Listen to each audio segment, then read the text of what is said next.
في المرحله بتاعه الستارت اب بيكون معاها مصاحب معاها زي اي مرحله هنتكلم عليها، بيكون مصاحب معاها مجموعه من المشاعر ومجموعه من التساؤلات. مجموعه من المشاعر ومجموعه من التساؤلات. اكبر شعور مسيطر على صاحب الفكره او صاحب البيزنس في المرحله الاولى بتاعه الستارت اب هو fear of failure. fear of failure او الخوف من الفشل. اول شعور مسيطر. طيب احنا كلنا عارفين، سمعنا الكلام ده يمكن مرات ومرات ومرات، الخوف هو اكبر سلاح فتاك في حياة البشر. بيعمل ايه الخوف؟ بيعمل حاجات كتيرة جدا جدا جدا جدا، لكن اهمها واخطرها على حياة الانسان انه بيسلسل الانسان، بيكتف الانسان، بيخليك قاعد محبوس في افكارك. فحضرتك بدل ما تجري وتروح تعمل اهم استراتيجيه في المرحله الاولى بتاعه الستارت اب اللي هنقول عليها كمان شويه، بتفضل حضرتك تفضل بالاستعانه بالاستاذ مونكي برين او القرد اللي قاعد جوه، انك تفضل قاعد محلك سر ومستمتع بانك الفكره عماله تحلو جوه دماغك. يعني عارف انت عمال كل شويه تقوم شادد نفس وبعدين تقعد كده، والله الفكره بتاعتي دي جميله جدا، الله ده انا الفكره في دماغي كبرت وعملت بيها فريق وفتحت مصنع ونزلت وعملت ملايين وعمال احلم احلم احلم، بس ما باخدش خطوه. ليه؟ لانه الحقيقه اللي مسيطر شعور خوف بيخليك ابدا ما تفكرش تنزل تتحرك وتحط رجلك على الارض.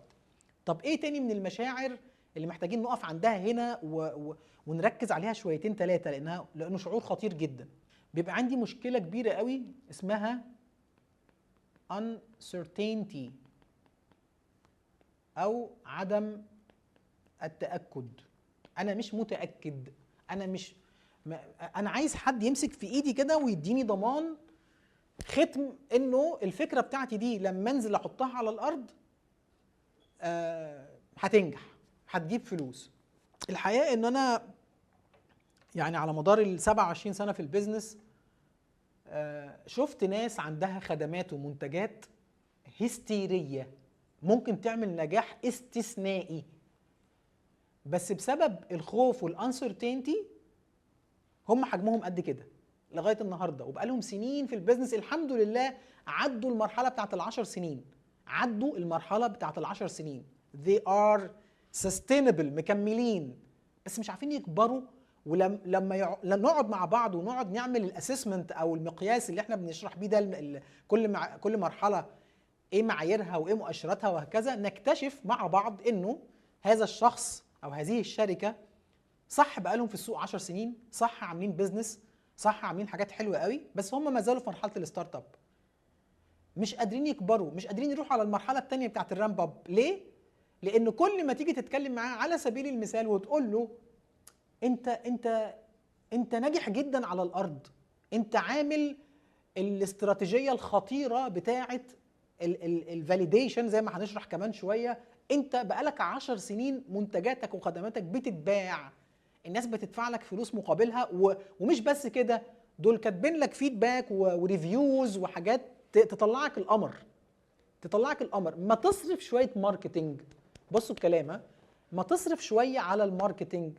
فيقول لك حلو ما عنديش مشكله، بس قول لي وانا هصرف كام هيجيب لي كام. وهنا بقى بيبدا شعري ينبت تاني وانا بسمع الجمله دي، بيبدا شعري ينبت وعناية تخضر وتحول، انه يعني ده مش موجود يا جماعه في قاموس البشر.